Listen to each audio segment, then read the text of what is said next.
Okay, I've just reset my odometer. I'm going to take a little trip from Apopka near Orlando, Florida. We're going to go to New Smyrna Beach. And we're going to sort of hypermile here a little bit.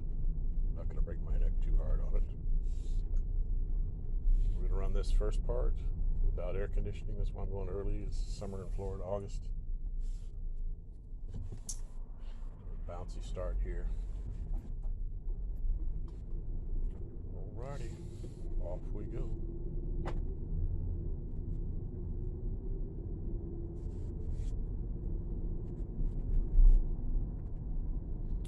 I see there's a red light up ahead, so I'm just going to ease off the gasoline. Should be a short one because I know the intersection. Yeah, there we go. Off we go again.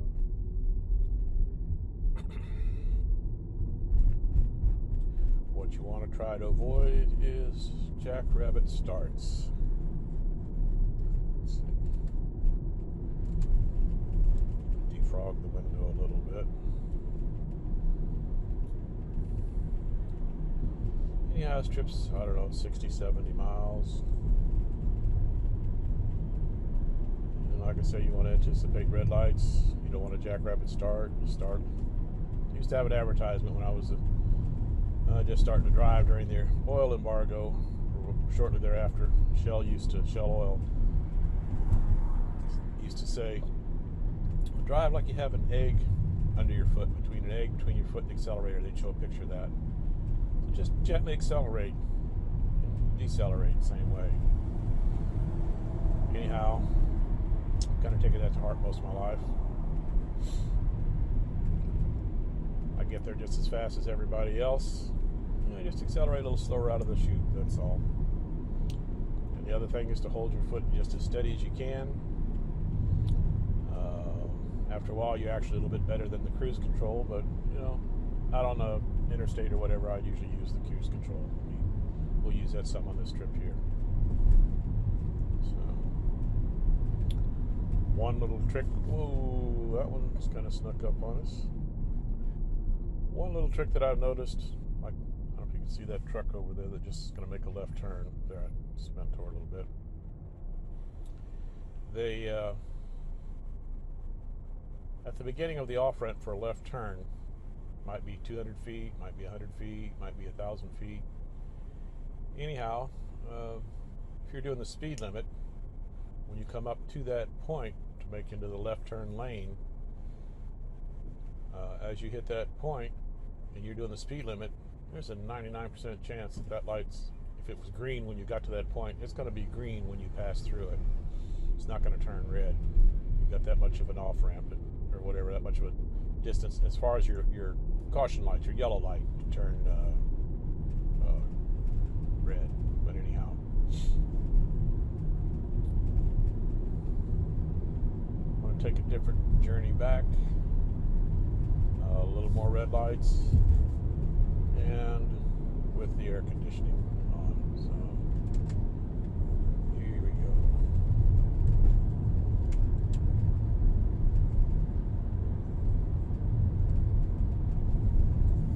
Not just the vent running this morning.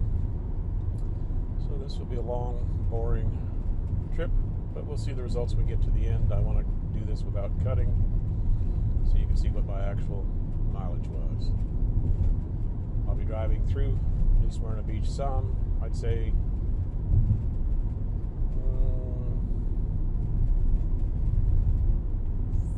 probably 50% of this trip you're driving less than 50 miles an hour, let's say 45 or less.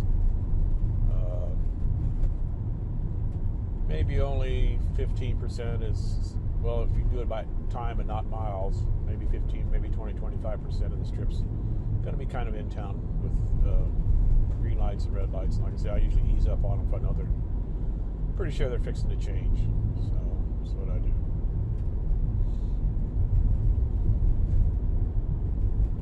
Fixing, you can tell I've lived in the South for a while.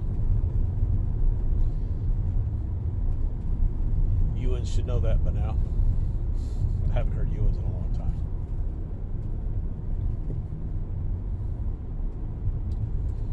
As there won't be any editing of this, you'll see my arm occasionally. You might hear me cough or sneeze. And that's about as exciting as this gets. Took a little bit of a dew off my windshield there. This is a 2020 Ford Transit Connect, long wheelbase. I have it loaded with all camping equipment, so the only difference is you'll have a little extra weight because you'll be carrying, I've only got just a little bit of water. I'm carrying maybe a couple of gallons. Water weighs 8 pounds a gallon. But anyhow, I figured this up. Probably the real video, I'll tell you what everything weighs. But dry weight, no water, whatever, is for all equipment is less than 400 pounds, maybe a little over. I'm just guessing here, but anyhow, maybe a little bit more. And if you add in 12 gallons of water, water weighs 8 pounds a gallon, that's another 96 pounds. So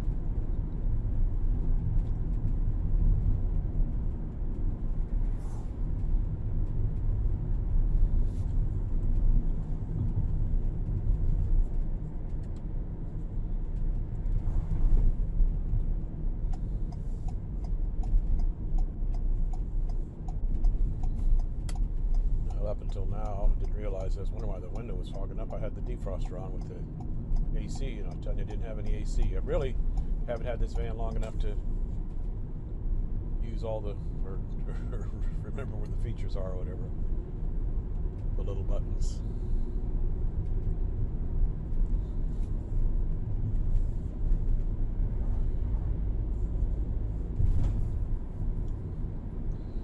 This is the hill country of Florida. We're just a few miles from Mount Dora. I've actually climbed Mount Dora. It's quite a feat here in Florida. It's not quite the highest point. I think the highest point in Florida is in the Panhandle. And if I remember correctly, it's a little over 100 feet. So we're probably about 70 feet. I don't know if you can hear my ears popping or not, but we might be at 60 or 70 feet right now. So.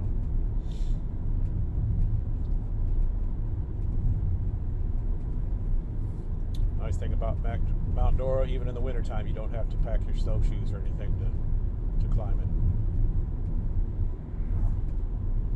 I don't know where they got the name Mount Dora. It's a beautiful little town.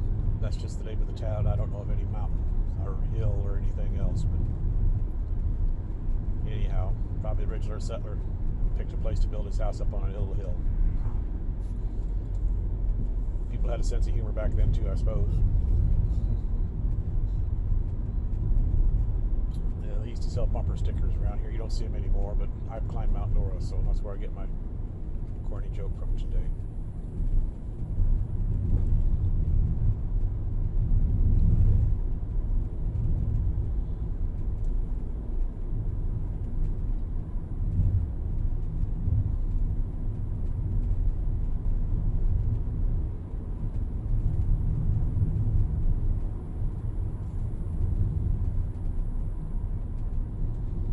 Some of the features of this van is pretty much stock.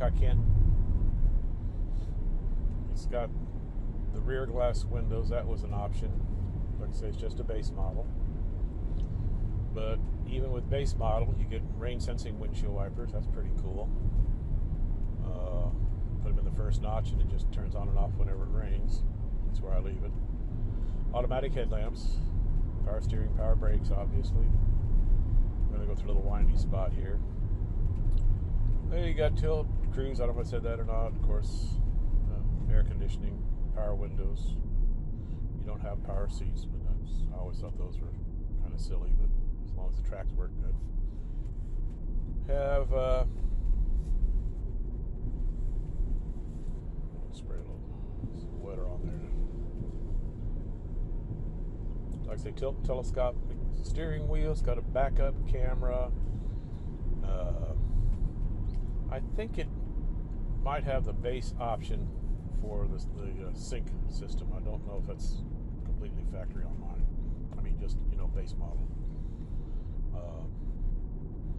Anyhow, with that, it does not have direct GPS, but when you plug your phone into it, you have to actually plug it through the charge port. So the same charge port also runs the GPS system. I don't know, I guess you can see a little bit, I don't know. I can't see what I'm filming, so anyhow, GPS is on now. Follows you where you're going. Pretty nice stereo system. I'm not much of I like to hear everything when I'm going down the road. Anyhow, it connects with all the stuff in your phone. I don't know if you got Pandora or listen to books, you can do all that stuff, I'm assuming.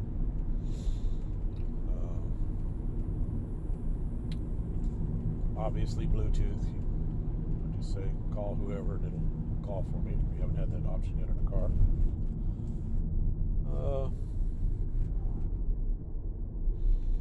What other features?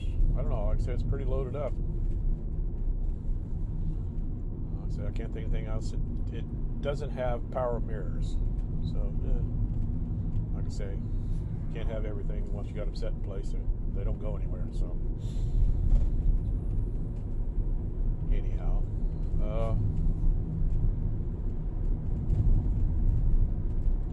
what else does it have? Like I say, it has great gas mileage if you drive steady and easy.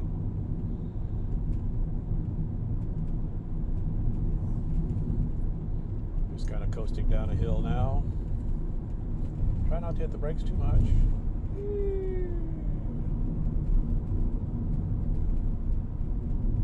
Little Grand Theft Auto there for you. 35 miles an hour.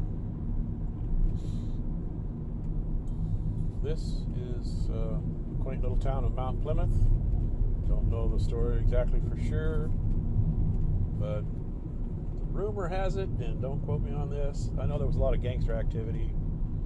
I think Al Capone and stuff used to hang out in here. They built a really nice golf course. I don't know, I think it's kind of gone defunct now because of there's lots of newer golf courses around, but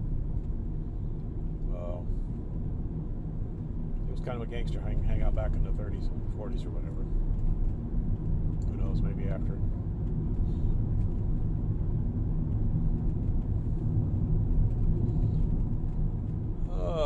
What was it, the Barker gang? Paul Barker, whatever. 30 or 40 miles a year, maybe 50. They got the house where they were all cornered and put to rest by the FBI or whoever back in the day. That's up between here and Ocala.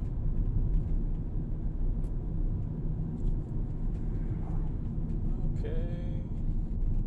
Up on the red light here, and if we're lucky, of course it doesn't make any difference, we're going to make a right turn. If we were lucky, it would turn green on us and we could proceed forward. Alrighty. I don't know why my window's frogging up here today. Oh, it has the auto start stop feature. I don't know if that's standard on all cars nowadays or not. I don't know, it's always been kind of disconcerting to me, so I turn it off. You might get a little bit better mileage if you leave it on.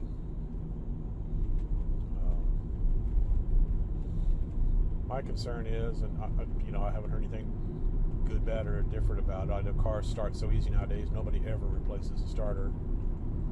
And I know it's a super maxed up or bumped up starter for strength-wise because you're going to be using it, probably 10 times as much.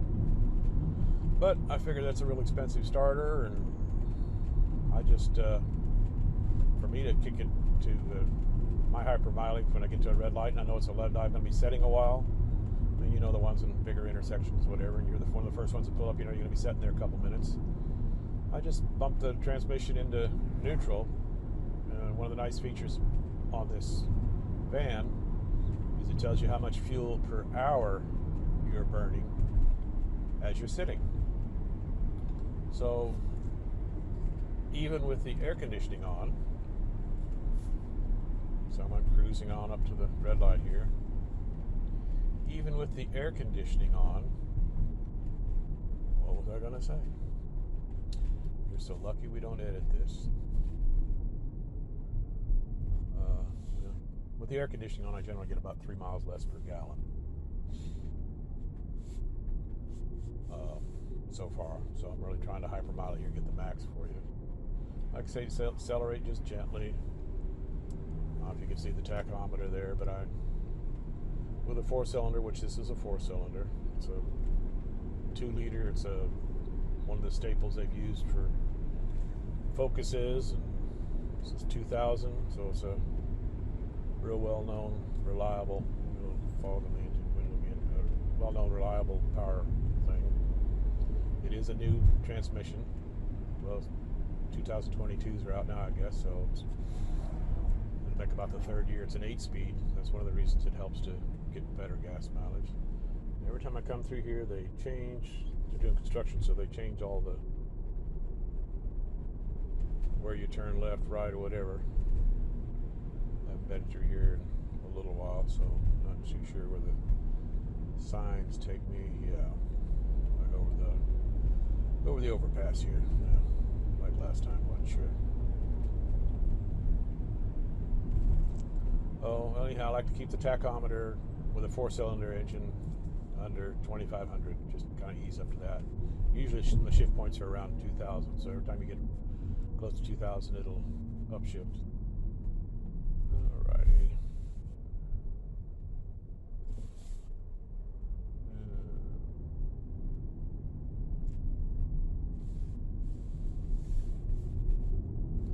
Like I say, I gently accelerate.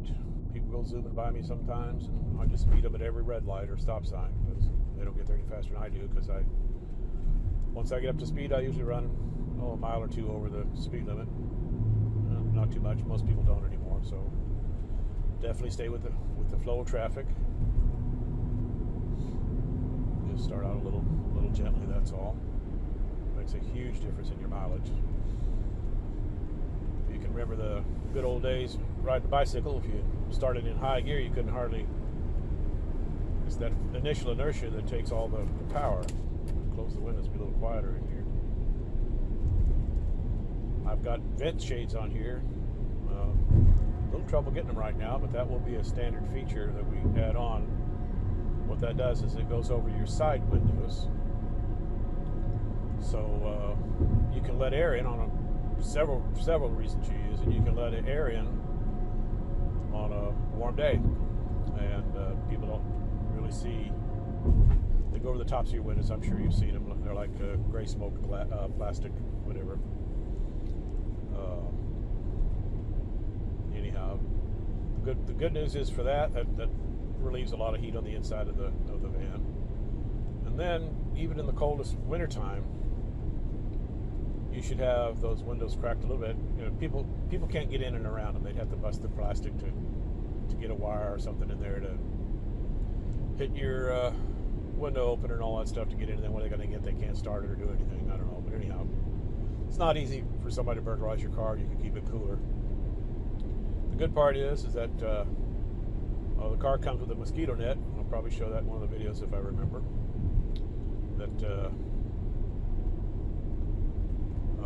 covers the entire window on both sides. So anyhow, that you still can have the window partially down then, or just leave it cracked or whatever. But even in the wintertime, I've wandered off here a little bit. Even in the wintertime,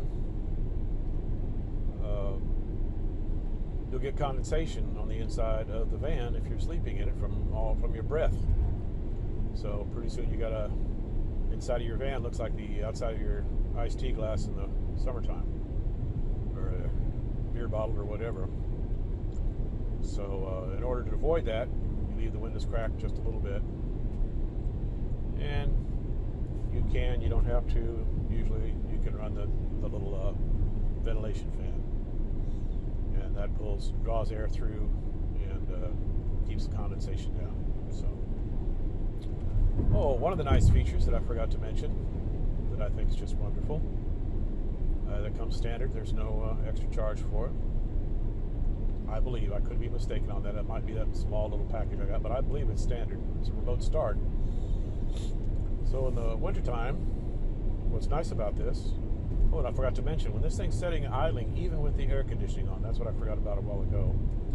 Even setting idling with the air conditioner on, you'll see your fuel gauge monitor, and it'll say you're burning 0.2 to 0.3, it fluctuates back and forth, gallons per hour, which is basically 1/4 of a gallon per hour. It'd be, say, I'm averaging to 2.5 or 0.25 gallons. So if you sat idling, and I'll explain later why I really wouldn't recommend this for really hot summer days, but people do all the time, and it's got an oversized alternator, 180 amp, 150 amp or 180 amp alternator, 150 I think, plus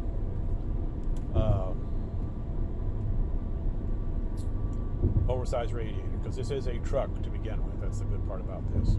But anyhow, it only burns 1/4 of a gallon an hour. And usually when you go to bed, you know, you turn the heat down or whatever, and you know, you got your own body warmth, and you're probably going to be wearing, if it's planning on a really cold night, you might be wearing a set of underwear or something, long underwear. Love those.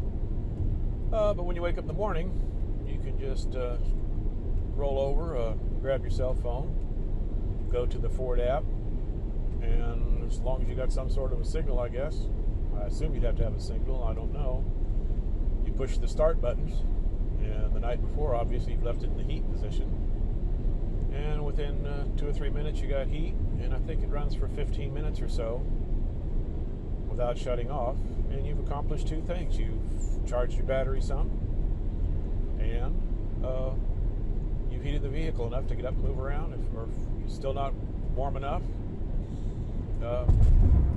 restart it again and go for another 15 minutes. I think you can adjust the length of time on it too, in the software. I don't know. I believe I might have seen that, but I think at a minimum it's like 15 minutes. So a little fog somewhere in my window. I guess it's on the inside. Maybe it's time to clean the inside of the windshield glass again.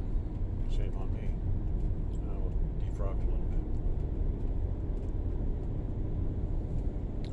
This is all road construction in here.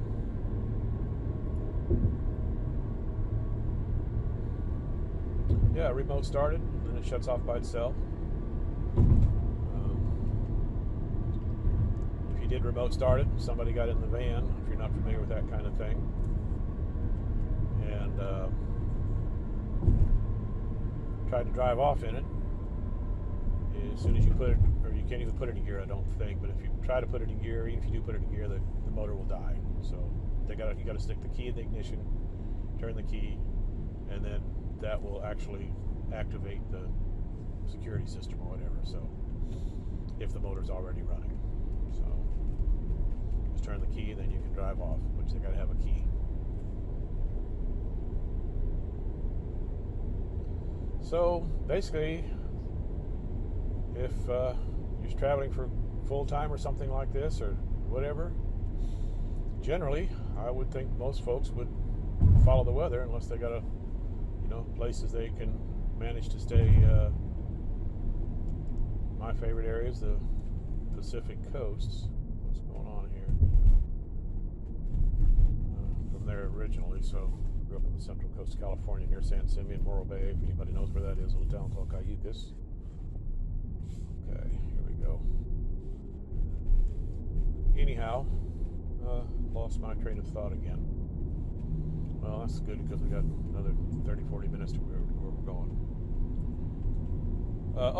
Follow the weather. And unless you're fortunate enough to be able to, I'm sure it's possible. People don't go to the coast much in the wintertime, but that's when I like it best, actually. But rainier, that's the season, that's for sure. Just light rain most of the good portion of the time, in the wintertime.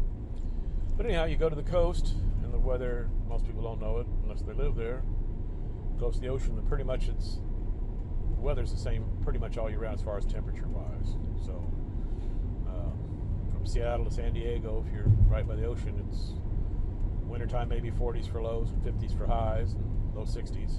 And then in the summertime, just add 10 degrees. 60s or 50s for lows and 60s for highs, maybe low 70s. So for most of it being right on the coast. And then if you want a little warmer, every mile or so you go inland, it what they have is called microclimate. So every mile or two that you go inland, its temperature's going to go up accordingly. It depends on the topography, I'm sure. So within a few miles, it could be 100 degrees in August or more. So while it's 65 at the beach. So then, in order to follow the weather, if you're a desert type person or whatever, we're still talking the western United States, and I'm sure if you've seen watching this video, you've probably watched other videos, and a lot of people stay out in the Southwest. In fact, most of these people do, the nomads or whatever. Oh, this road's a mess here. Anyhow, out west, they have go up in the mountains. Every time you go up 1,000 feet, I think the temperature drops somewhere between 3 and 4 degrees. And I really can't quote me on that, but I believe that's the case. It's between 3 and 4 degrees. So if you go up, say you were in the desert in Arizona and you went up to Flagstaff, which I think is around 7,000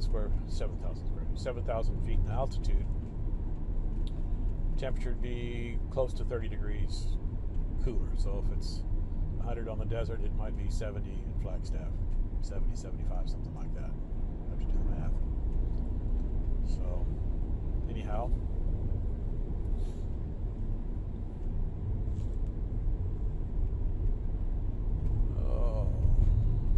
follow the weather.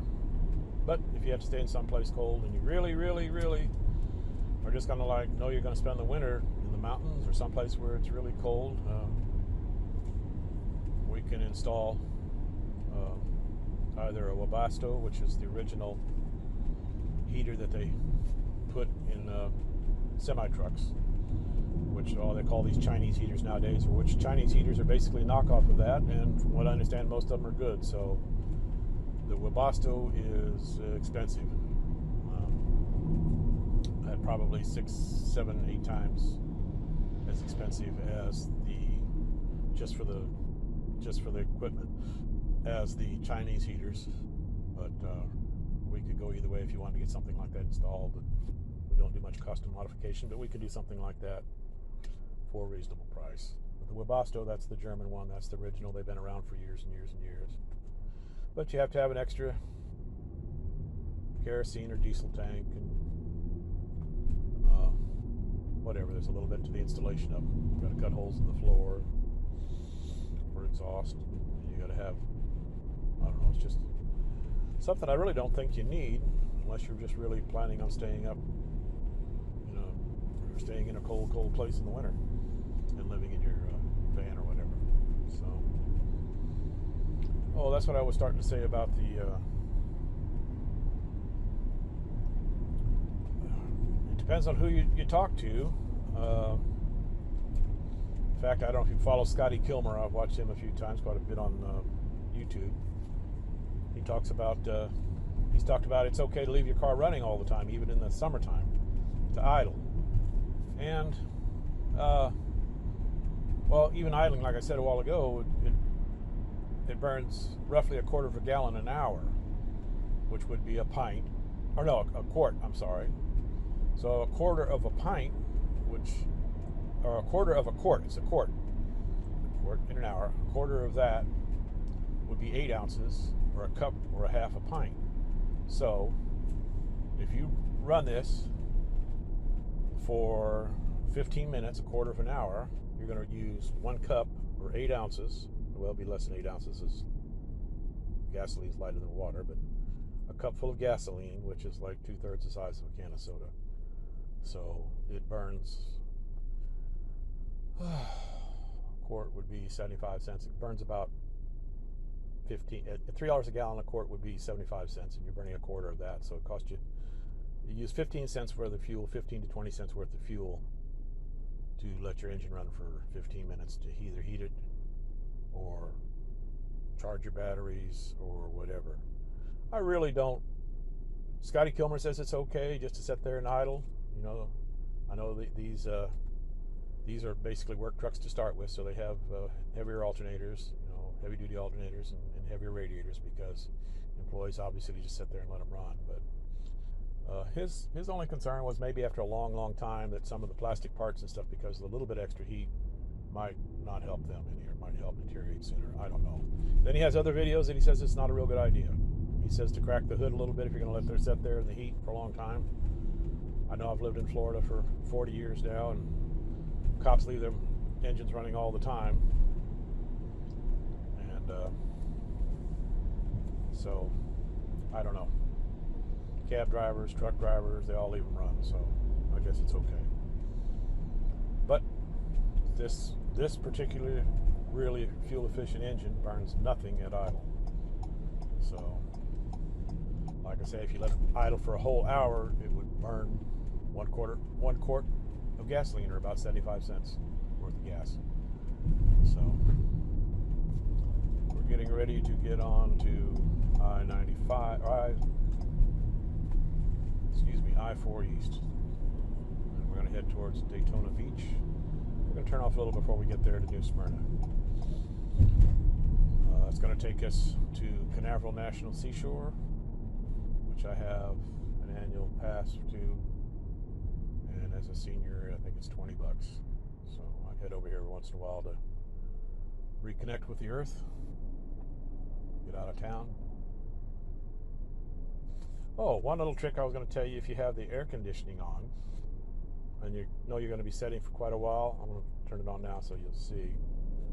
See, the mileage went up because I have it geared to half a gallon an hour, because it's in gear with the air conditioning on. So it takes a lot of energy, I guess, just to turn the torque converter to while you're setting idling in gear. I'm going to knock it out of gear, and it's going to drop down to, usually drops down to 2 or 3.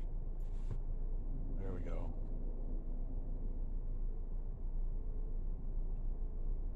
Yeah. I don't know. I got the.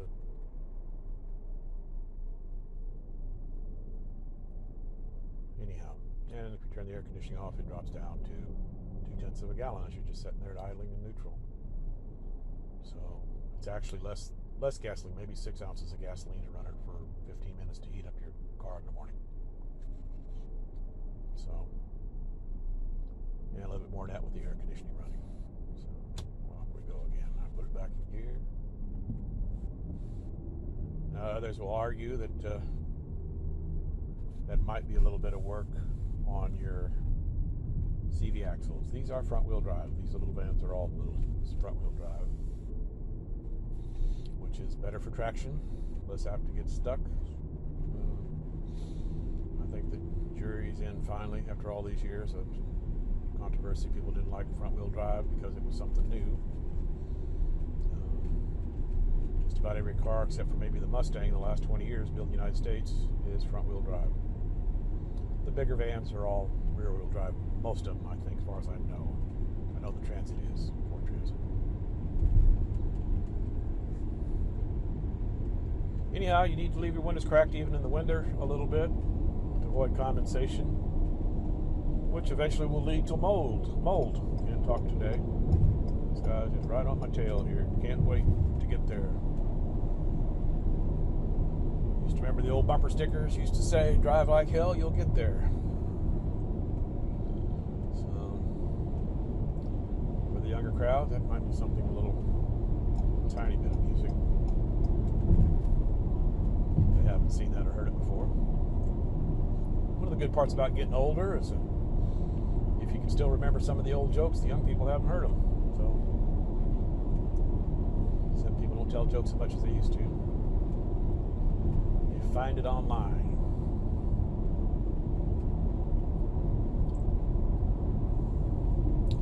I'm just using my foot. I'm not even using cruise. I'm just holding it steady pretty much in one spot. If there's a pretty good hill coming up and I'm going downhill, I might just give it a little extra juice to help get up the next hill. If I'm going down, I'll run it up maybe 8 or 10 mile an hour with the speed limit, so I get a little run at the next hill. And we're starting to get some sun. This is Lake Monroe. This is near Sanford, Florida. We're heading basically north at the moment. And within just a few minutes, you'll be getting off. I don't think it's 44, 46, whatever, the New Smyrna exit. We'll stay on that all the way to Canaveral Shores. It drives through town, so I don't know, there might be 20 or 30 red lights through town there, so it gives a little bit of town traffic. I'd say this is a pretty fair mix because a lot of construction that I went through, but a pretty fair mix of in-town and highway miles.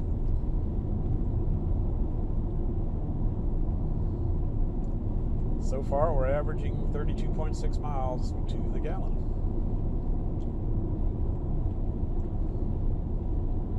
You can find sweet spots with the cruise control.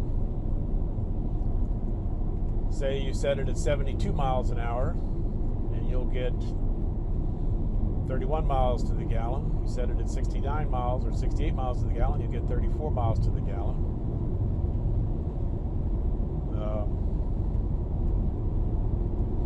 Find a little sweet spot wherever it is. I don't know where it is on this one. I haven't paid that close of attention. I don't drive on the highway much.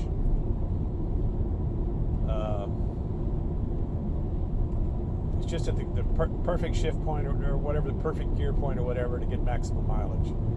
So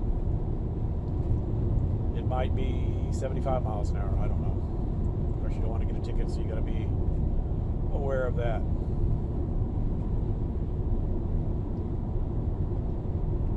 Well, so I don't bore you to tears, keep this monotone conversation going. I have nothing else to talk about at the moment that I can think of. I'll go over some of the features of the van.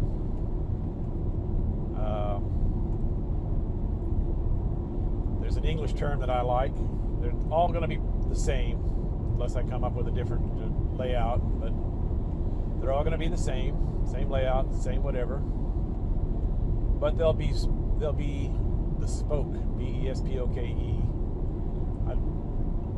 I don't remember hearing that term until recently, but what it means is it's an old English term, and I've always been an admirer of English luxury cars. I've never had one. I've had MGs back in the day. Old enough to know what those are, little sports cars, little convertibles, English cars. But if you look at the interior of a Jaguar, I don't know if Jaguars are bespoke anymore or not, but a Bentley or a Rolls Royce is called bespoke because you're given your choice of materials for upholstery, and in this case it'll be for the curtains, and choice of materials for that, choice of materials for the woodwork. It'll all be birch plywood, but we can stain it any color you want. In the demonstration model here, we have a honey, what we used to call honey maple. I grew up in the antique business. When we finished furniture, that was a honey maple color, along with a that's a parts of it, the floor and the countertop are a mahogany type stain. I think it's called cognac.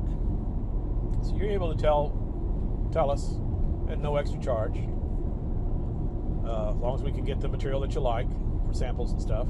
Order it on Amazon. We can order it. Just give us, pass us the whatever code it is for materials for upholstery and for curtains and such. And then you can go down to your local Lowe's or Home Depot or whatever they have where you live,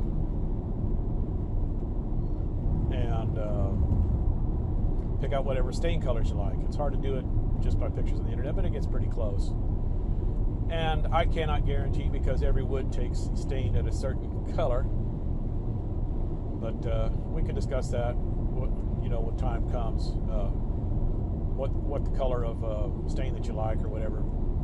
And then we use water-based stains, so less pollution on the environment, less pollution, less harmful to the person that applies them. And water-based finishes for the woodwork, water-based varnishes. And then the countertop, we do use an epoxy, something that lasts a little longer. Countertop and the tabletop. And it comes with one tabletop. The tabletop will you can set it up inside in case it's a rainy day. You'll see that in the video. can set it inside the tabletop, or you can set it on the outside of one door, your little kitchen area with the door open, and your awning up. We'll talk more about the awning a little bit. So, as I say, you don't really live in your van, you sleep in your van, and you live outside of your van most of the time. Because you should follow the weather, that's the point. It's amazing, for about the price of pretty much a base model 4-door pickup, Dodge, Ford, Chevy, whatever. You got your home and your basic everyday transportation. Compromise you make, it's obviously small, but you have a different millionaire's view every day of the year if you want. Stay as long as you want in places that you love, or as long as you're allowed to. If you're doing research on this at National Forest and Bureau of Land Management, some of you can stay 14 days, some can stay longer. There's different places you can stay longer. You can stay, if you want to really economize, you can stay places in the desert that you can stay for basically free for 6 months of the year when the weather's bearable, actually pleasant. All kinds of different options. So, anyhow, again, we're running no air conditioning. I think the van's rated at 24 to 27 miles per gallon. And Florida is relatively flat, but as you see, we can run up and downhill a little bit. I took the van to Maine in May of this year. And there's a lot of mountains. You got the Adirondacks, you got the Catskills, you got the White Mountains. I think it's White Mountains, New Hampshire. You got Appalachians. You go up and down mountains all the time on the way up and down there and back. And I averaged 32. There was no air conditioning run, obviously, that time of year. And I got 32 mile a gallon average. So, again, it's a steady foot. And anticipating red lights and that sort of thing. So,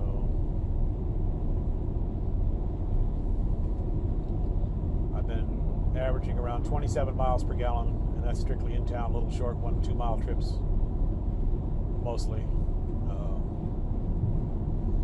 Tons of red lights, and that's with the air conditioning on. So when they base those gas mileage figures, that's for people who don't make any effort to, conserve gas. Because if they put down the mileage that I'm telling you, people will be upset because they're not getting that mileage because they, drive more aggressively. You don't have to drive very aggressive to lose 5 miles to the gallon in fuel consumption. So, and as I said before,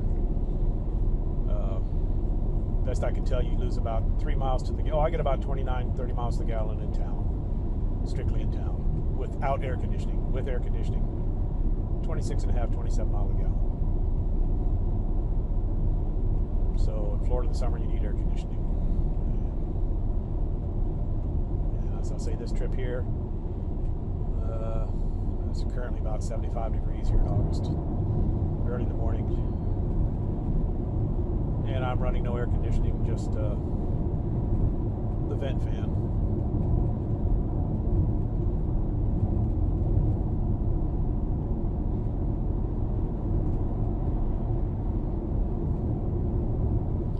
Can't believe all this traffic this early on a Saturday morning. Everybody's going to the beach, maybe.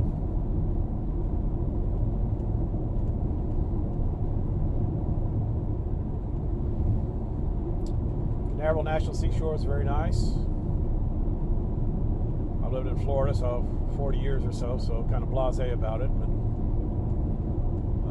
I prefer the beaches in California and Oregon, Washington, because they're a little more scenic with cliffs and tide pools, and you don't find that sort of thing here in Florida. It's just pretty much beach most of the places.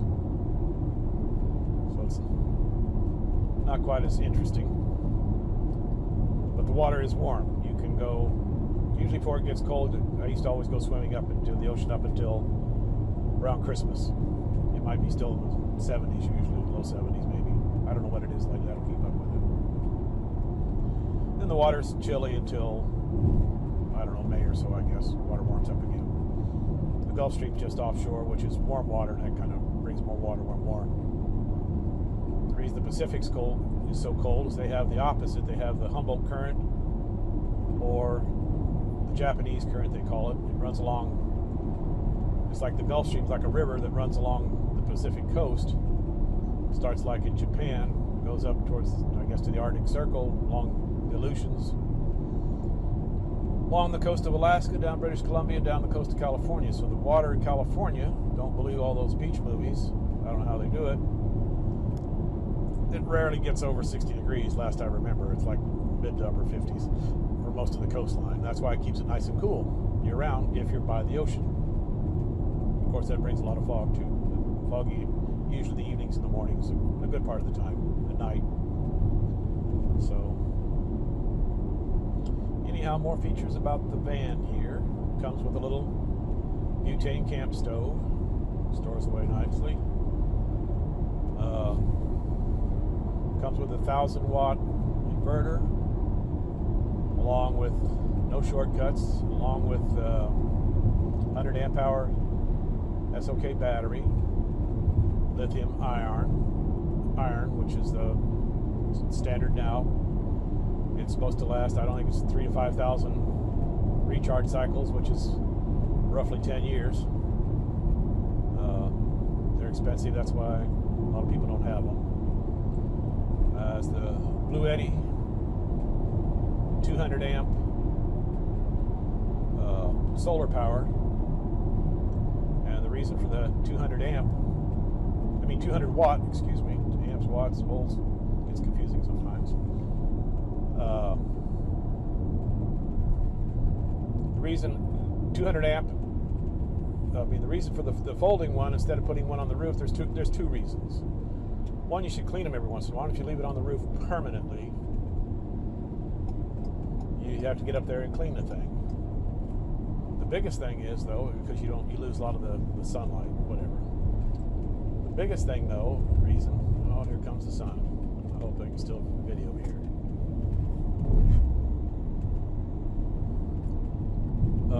The other reason is that the only time you're going to get optimum conditions for your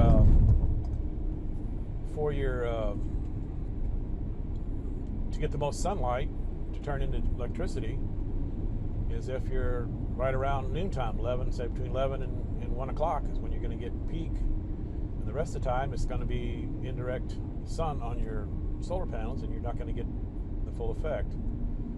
And it kind of detracts from the stealth end of it. Now with the Blue Eddies, and look up the Blue Eddies. There's several companies that make these little portable ones, but they're just flippy floppy and fall all over the place and whatever. These are solid, heavy. They have big, heavy stands on them. I have an extension built into them, or plugs into an extension actually. Goes into the DC to DC converter, and it you can move it to follow the sun. And the other reason you don't is if you're in a warm place, it'd be nice to have your van setting in the shade, and if you're obviously in the shade, you don't get very much electricity, if any at all, hardly. So you have your panels, because there's like 20 feet of cord. You can move your panels around to follow the sun, and you could be setting in the shade, so your van is 20 degrees cooler probably, or more. So that's another huge advantage of not having to be set in the sun to charge it. This does have a DC to DC charging system, Renogy. If you follow Will Prowse, he's the guru of electrification or solar power stuff for vans and stuff. He's got a huge following on the internet, young guy. And that's the one he recommends wholeheartedly. I think some people have a little bit of trouble. I've seen a couple of negative comments on it, but I think they couldn't figure out how to hook it up properly. So one of the other things is you can get like a Jackery or a Blue Eddy all-in-one system, which is fine. most of them only have like 500 recharges. So you got to get a whole new thing, throw the whole thing away, and they're expensive. And if one part should falter or have an issue with, say the inverter is part of the system, then you got to replace. You can't just replace the inverter. You got to very easily, especially a year or two later, with something similar or whatever. It doesn't fit. You just got to get a whole new system. Where this, if something does go out, even with the SOK battery, it's got I guess 6 cells in it, if I remember right, or 4 cells. I forgot. Even if 4 cells, I think. Even if a cell goes out, you can replace just one individual cell. If the inverter goes out, you can replace the inverter. The DC to DC charger, that's the 3 main components. If it goes out, that's $300. The inverter's around $200. And the battery's around $600. And the batteries are still coming down in price. So I expect to see them around $400 here. So those are the big main components that something could go wrong with. And you just replace the one piece and not an $1,800 or $2,000 solar battery or whatever, solar charger, whatever they call them. And like I say, they're just now starting to get reliable. The Jackery's pretty reliable, I guess, but you only get like 500 recharges instead of 3,000 to 5,000. So anyhow, and it's easier to put it in the right place. If you can see it's all put together, you lift up the panel right where it's all handy. It looks a little complicated with all the wires, but I assure you, it's very, very simple if you have to troubleshoot and replace a component. If you're not handy at all and you're out someplace you don't know where you're at, look for a stereo repair shop. I would say they'd be most likely to or an RV place. They would be able to troubleshoot and fix your system if you do end up having a problem with it. And you're not handy to do it yourself. But most of the components are just bolt in. But if you're not comfortable, don't do it. So anyhow, it is a 1,000 watt inverter. If you listen to this boring conversation long enough, I'll tell you that you're going to get a free housewarming gift. You're going to get an Instapot. It'll run an Instapot. It'll run a coffee pot, coffee maker. Just got to keep it under 1,000 watts. In fact, you could go up to 2,000 for a short burst. It will run maybe some microwaves, but microwaves just take up so much space. You can Instapot, what are you doing anyhow that you're in such a hurry? The little butane stove, man, that thing is I guess it's hotter than propane. There's self-lighting. You just it's a piezo lighter, no batteries, no electric, no nothing. You just turn it till it clicks and it lights instantly. Little canisters, they're easy to replace, takes a minute. I like it really well. It's inexpensive to replace. That thing boils an inch of water, inch and a half of water, like within a couple of minutes. I mean, it's really hot. It's hotter than your gas stove at home, I am sure. So, even with the flames down low. So, anyhow. So that's what, and you can use it for a heater in the wintertime if you wanted. But like I say, for as cheap as it is to run the heater in the van, what did I say? Maybe 75 cents for an hour. But like I say, in the wintertime you're going to dress warm anyhow, so that's just to get out of bed. So anyhow, make yourself a cup of coffee or something first thing in the morning. It won't run a regular hair dryer. I haven't done much research on it. Most hair dryers are at least 1,000 or 1,200 watts. It might, but if you put it on a lower setting and make sure you didn't turn it to high, the worst that could happen is it shuts off everything and then it resets itself. That's one of the good parts about the system that I have. If it does over too much electricity, it'll just click off for a while, then it'll come back on. But yeah, the refrigerator's set up. It's a refrigerator freezer. The big compartment's the freezer, or you can just use the whole thing as a refrigerator, which is what I use normally. I don't usually freeze anything. I forgot how cold it gets down, 10 below or something like that. I've tested it; it works fine to that temperature. It is an off-name refrigerator, but a very popular one. Joy Tutus is the one we're using currently.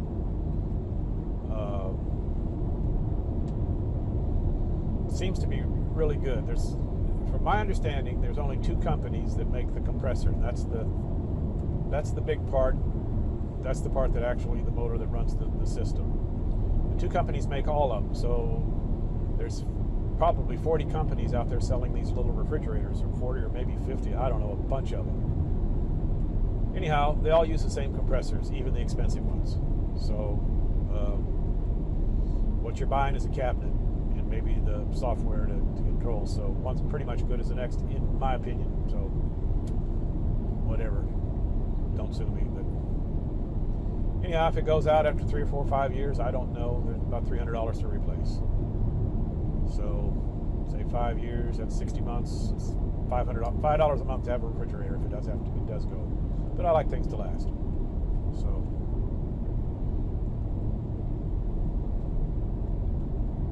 anyhow, it uses very, very little electricity.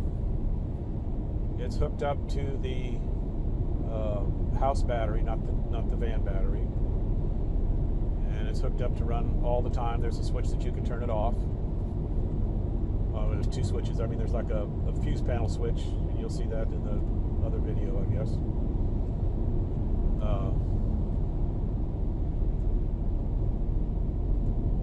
Anyhow, usually through here I put on cruise control so I don't get a ticket because it's dropped to 55. Set it at 58, I guess. Yeah, we got a red light coming up. Let's turn yellow. So, to really hypermile, you might want to just, it's not going to happen here. Sometimes you can coast up, like I say, if a rolling start uses a lot less gasoline than a standing stop, starting from a standing stop. Because it's like that initial inertia, just like when you're on the bicycle, just to get it rolling, it takes a lot of power. Same with the car. And we got a rolling start because the lights turned green before I got to the stop. So that's what I try to do. Try to accelerate gently. If you can see the tach, I'm up to like 2,500 in the lower gears.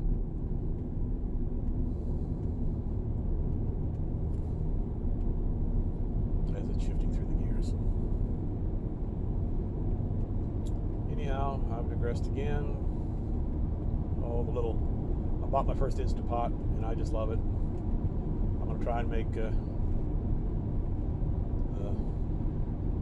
some yogurt in it next. It does really good with beans. They come out perfect. If you pre-soak the beans, it's got a soak cycle, I think. I'm not sure. Or you could just pre-soak them overnight or whatever. And I think it takes 8 or 9 minutes to cook a pound of beans. Eat a lot of beans. Throw little onions in there, whatever seasonings you like. Soak it overnight. Throw the seasonings in, throw it in the pot. Put it on manual. Cook it for 8 or 9 minutes. And all that flavorings that you put in there, bay leaf or whatever, Old Bay seasoning, I mix some of that in there. Sometimes I use, I really like McCormick seasonings, little packets to make chilies and such with. So it uses 700 watts, but it only uses 700 watts for 8 or 9 minutes. That's it. And half the time it's not even using that, because once it gets up to temperature, it's a pressure cooker. It holds the temperature. So to cook those beans, you might use 75 watts, 60, not even 60 watts of energy overall. It's amazing how little electricity makes you conscious of how much that you use electricity-wise. At home, you know, brick and stick house or whatever, brick and mortar, stick and brick, whatever they call it. But anyhow, how little energy how much you've been wasting before. One of my case in points is I was watching one of Bob Wells' videos. If you've been watching videos, I'm sure you know who he is, Cheap RV Living guy. He's the guy that you see in Nomadland, the movie. If you haven't seen that, that's interesting. Now, those are people that travel to work, so which is fine. You can do that too. Work 2 or 3, 4 months a year, and if they're still not old enough to collect Social Security or have a pension or whatever, or have money set aside. Lots of really, really good advice. In fact, he was the one I think that recommended the refrigerator, the Joy 22. So what a goofy name. But Joyous Tutu or something, I don't know. Must mean something in Lithuanian. I don't know where they make them. Probably in China. Most of the components anyhow. Anyhow, what was I saying about Bob Wells? He's kind of a instigator for this van life thing. Oh, one of the things he was showing was how to keep clean on the road, traveling. And he had a kit, and he showed where you use like baby wipes mostly, and the van comes with a little shower tent. That's another little option. It pops up in 10 seconds, and it probably takes a minute or so to twist it back into condition. They show videos on that. But it's a little pop-up tent to make a shower, put your shower in, or your little porta potty if you're going to be staying in a place for a little while. And it's nice to have some sort of a tent when you leave, so lots of reasons to have a little tent, store extra things and stuff, whatever. But a little tent to leave in case you leave your campsite to go into town to get supplies or something like that. Nobody takes your campsite. So, I see that red light's way off in the distance, but I'm just going to ease up on it. Nobody's sitting on my butt, so there's really not a problem there. I'm trying to coast into it. Anyhow, where was I? Little pop-up tent. Oh, one of the things he was showing to clean with, he had several different options. And I was kind of fascinated. And I said, well, no way that's going to work. Can't put enough water in it. He had a little thing that you can buy at Walmart for $7, so I did. For a bug sprayer or a fertilizer sprayer or whatever. It's a little pump-up thing. And I might go ahead and include it in the kit so you're ready to go. And he said you shower with that, and it works real well. And I'm thinking, yeah, right, whatever. You can't put enough water in that. And he said just heat up a little bit of water on your little camp stove, or just leave the thing sitting out in the sun if it's in a warm place or whatever. But just heat up a little bit of water until, like I say, it only takes a couple, 3 minutes to heat up, and mix it in with your cold water so you got a warm shower, and you just adjust the spray nozzle. That's the key to it. So it gets all the nooks and crannies, and wash your hair or whatever. So I thought, or that's what I'm saying. I'm kind of getting ahead of myself there. So what the heck? I'll try it. I bought one for $7. Put some warm water in it. Climbed into my shower at home, closed the curtain, and I thought, well, if I get soap in my hair and I can't get the soap out, I can turn the shower on, So I do everything, get everything all, you spray and then you get yourself all wet, and then you scrub the areas that you need to scrub, which is all of it, all the nooks and crannies, and then I washed my hair with my good old Head and Shoulders, and rinsed it all out. I don't have very long hair, but and I don't have as much as I used to either, that's for sure. But anyhow, I couldn't believe it. I still had it was a gallon sprayer, and I got all the soap out of my hair.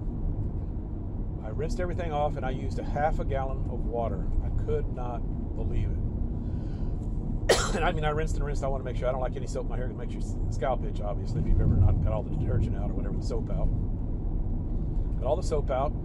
I licked the skin of my arm. That's how you can tell whether or not, afterwards, whether there's any soap left on your soap residue or whatever. There was no soap residue. And if you did have any soap residue, I run the air conditioner quite a bit this morning, because I keep forgetting because I'm yakking here. With the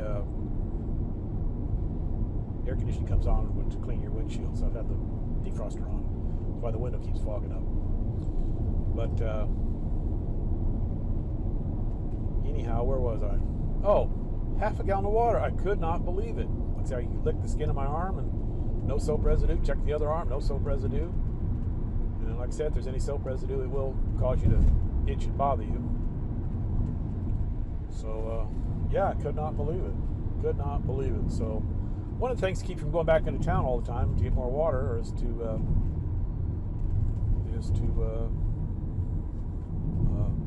conserve water like this.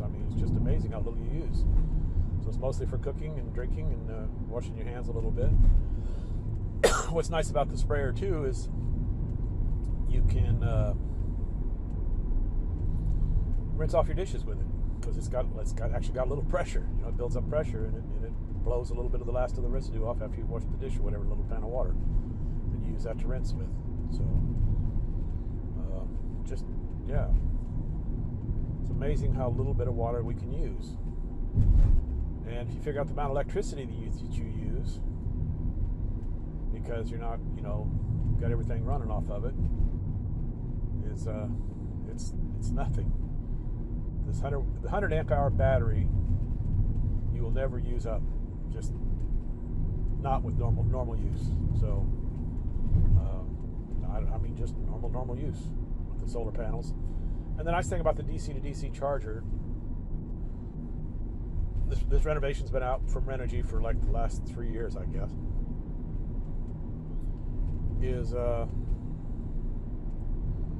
it charges off both your solar when you hook it up. Obviously, you're seated, sitting in one place. Again, I really recommend. I mean, it comes with it, the Blue Eddy with the portable panels. I don't think they ever wear out.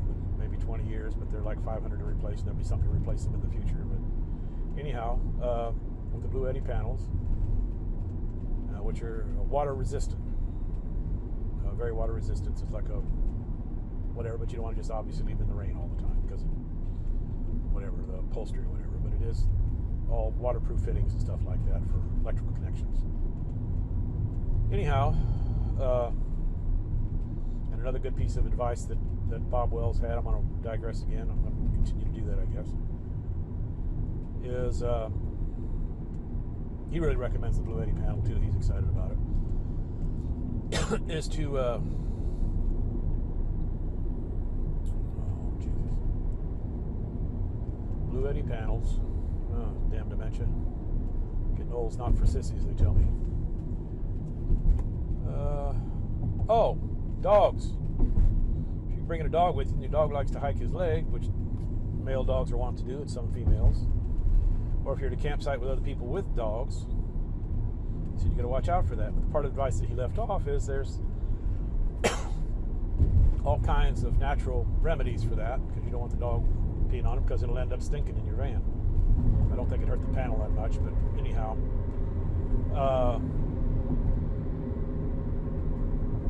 you can make it yourself. You can put vinegar, a combination of vinegar, water. You can Google it or whatever, for dog repellent.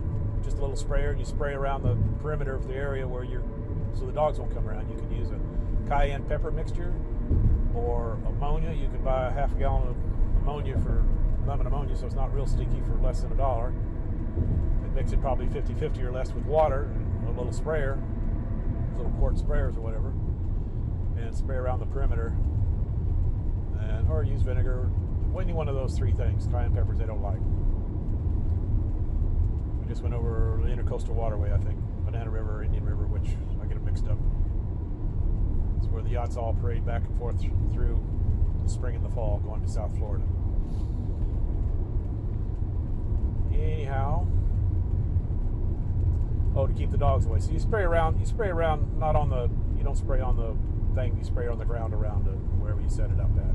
And you could also hang it on the side of your van too, if you get the whatever, if that conditions, it's not that hot or whatever, or actually cooler, and you want to heat the van up a little, you park it in the sun. You can just tie it off to the, hook it to the side of the, vertically to the side of the van, real easy. Just hook at the top and the bottom. It's got grommets. And coming into New Smyrna now. And I've wandered off here. Hang it on the side of your van. So if you're trying to warm the van up, say it's in a cool place, or whatever. So just another option. Hang it off the rack. The same rack that's going to have your awning on it. It's a crank-out awning, which is a nice feature. Most of it's actually designed as they've been around forever for house awnings, house and business awnings. You take the little crank and you crank it out, and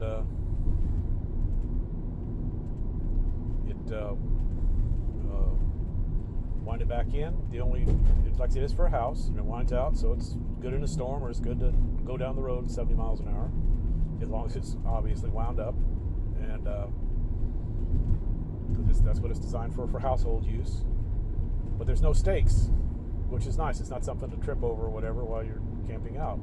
And it gives you shade, obviously, to put your little chair and your table or whatever. And I'm not going to include a chair in the thing, but there's all kinds of M4 or something. If you keep up with Lady Bug out, she's got a little chair on YouTube that folds up into a little tiny package, no bigger than nothing, and I think it supports 250 pounds, and it's got a little headrest, and it's got, I don't know, it just looks real comfortable. I want to order one for myself anyhow. I might include it with the van. I don't know, with the package with one. But anyhow, yeah, the awning cranks out, which I've never seen anybody use on any of even the do-it-yourselfers. So anyhow, it cranks out, and the drawback is if you get more than like a 15-mile-an-hour wind, it could damage the awning. So if you know there's a storm coming or the wind's coming or it's already windy, chances are you're not going to really, you can find a shady spot or something. You don't have to worry about the heat as much when you got a nice stiff breeze. You just spray yourself down with a little bit of water or something to keep yourself cool. So again, you follow the climate. You go where the climate's nice.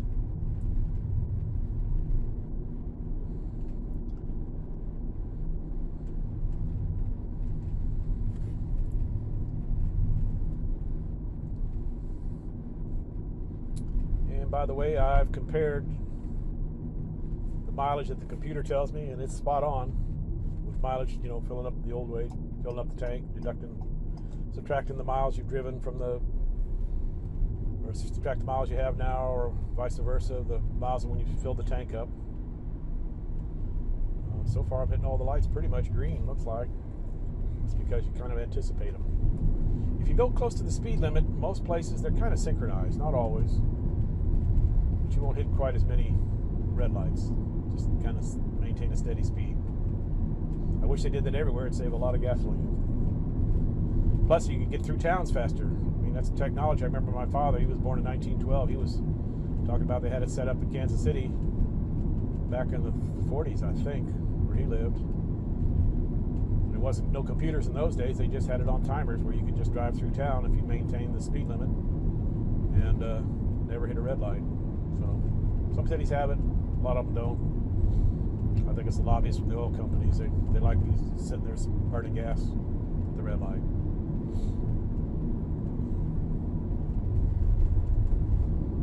So we'll soon be at the Canaveral National Seashores. I don't know. Just a nice park. On one side you got the Intercoastal Waterway, which is, I think it's the Indian River through here. I think it's further south, the Banana River. There's two of them run side by side. There's the Indian River, and it's not really a river. It's like pretty much on an island, actually, right now. You got Merritt Island, the next island south of here. So you're on a strip of land that's between the Intercoastal Waterway, or the Indian River, and the ocean. And the fishing here, a good part of the year, is phenomenal. It depends on what species you're after. You can catch anything from summertime, you can catch tarpon and snook. Summer and fall and spring. Wintertime, you can catch sheephead and drum, redfish, trout. They look just like trout, but they're not the same. They look just like a freshwater trout if you're not familiar with saltwater.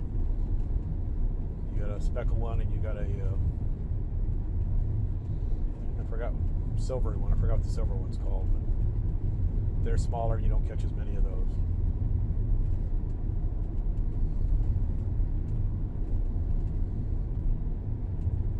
So we've driven 59.4 miles, and we've gotten 34.2 miles per gallon average.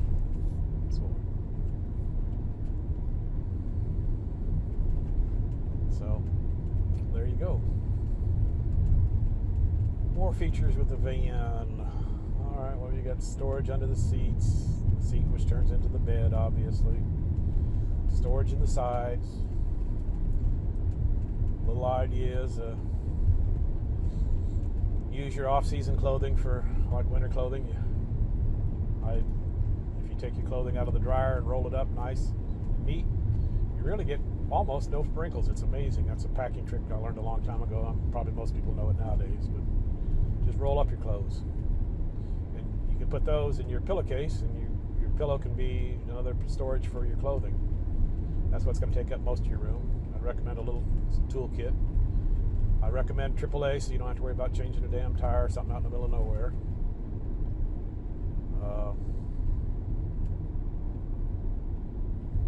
Yeah, just little hints, I guess. Recommend watching as much of cheap RV travels or something like that. Bob Wells' channel, anyhow. With all the others, he's got all kinds of ideas. So, anyhow, coming up on the seashore here, as we're going south, hiccup there. As we're going south, the Atlantic Ocean is on our left, and as I said before, we're kind of basically on an island. To the right of us is the Intercoastal Waterway, and in this area it's either Banana River or Indian River. They cross back and forth. I lived here 40 years. I fished in both of them quite a bit years ago, not as much anymore, and I still get them mixed up. So anyhow, it's a big, wide, you can see all kinds of things on maps and stuff.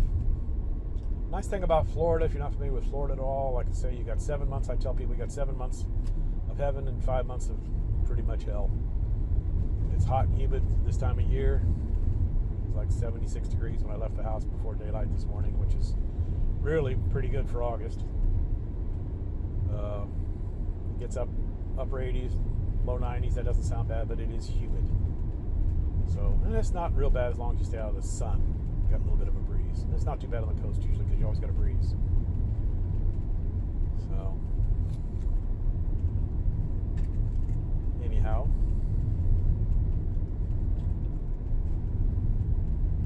now we're up to 34.5 miles to the gallon. We've gone 61.7 miles.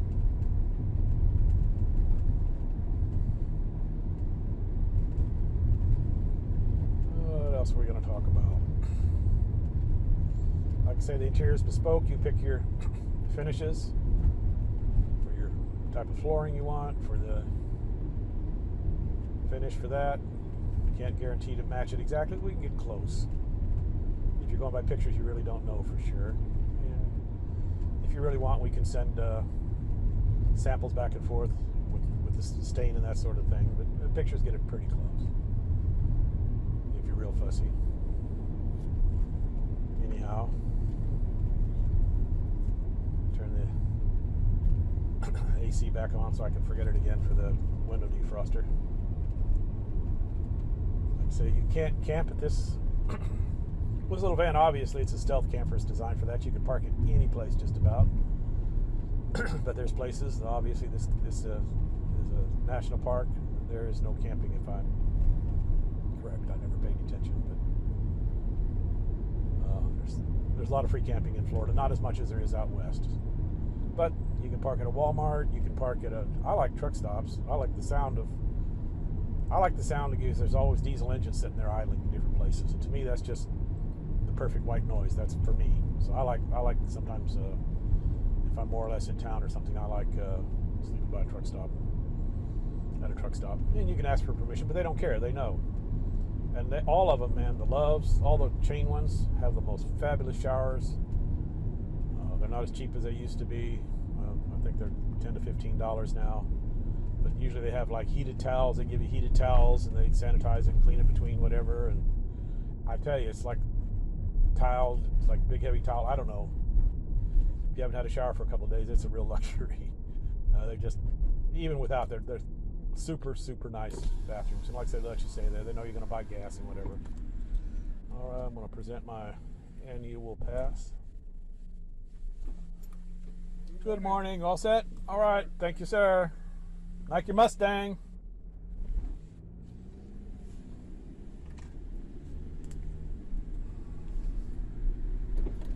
Well, we can leave the window down, I guess. Now it won't be too much wind noise. Maybe it is.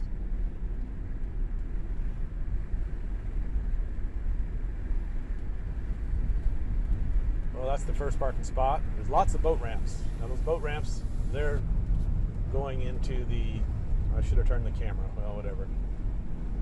Lots of different areas for boat ramps. I think this is like 10 or 12 miles long, this road down through the middle of the island here. It's all national seashore. But they have lots of boat ramps and they have lots of parking areas.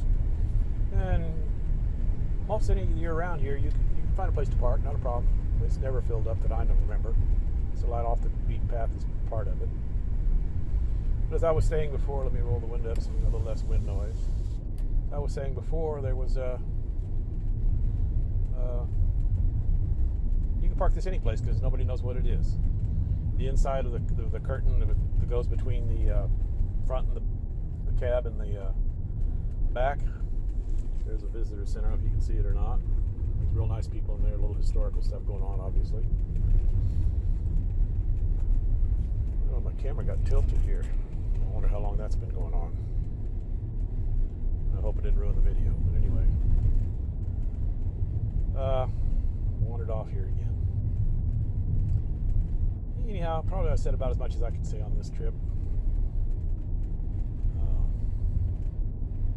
Just shows you how to get, better mileage. Just drive like you have an egg under your foot, anticipate the red lights.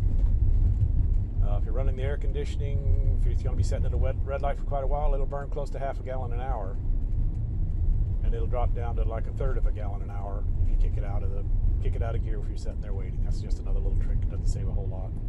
Or you can just have your auto start-stop. Leave it on. I turn it off every time because, like I say, every time it shuts off, it freaks me out for whatever. I can't get used to it. So, and this is the second vehicle I've had with it, so I've always just turned it off. But that's just me. Anyhow, if you're so inclined, if you're on this video so far, there's even a nude beach. The last, I think, couple of exits, or last couple parking places.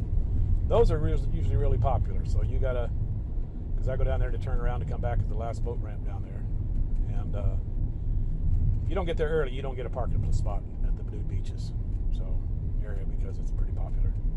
So, and anyhow, that's about. There's some other places in Florida that have that as well, because it is national property. No laws against it. So anyhow, that makes for an interesting day. It's clothing optional. That makes an interesting day at the beach, I guess. Anyhow, I'm fixing to pull in here. And believe it or not, I want to make sure that, I don't know, because I haven't got anything to see what my camera sees. I'm going to disconnect my camera, put it in gear.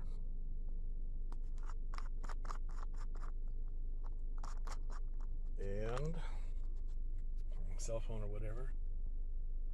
To make darn sure that you can see, we've averaged 34.9 miles to the gallon. We've gone 65.4 miles.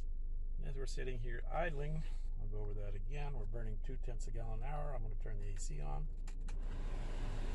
And being out of gear or in park, it's burning between 3 and 0.4 gallons an hour.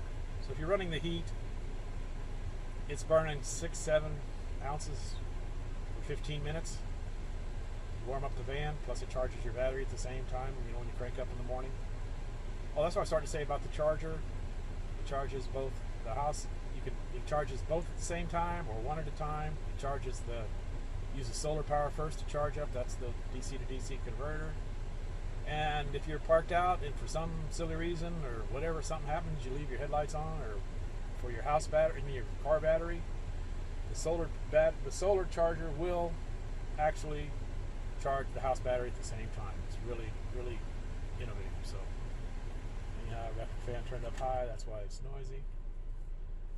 Turn the AC off, so it's burning, a third of a gallon an hour. In drive, it's burning between 4 tenths and half a gallon an hour.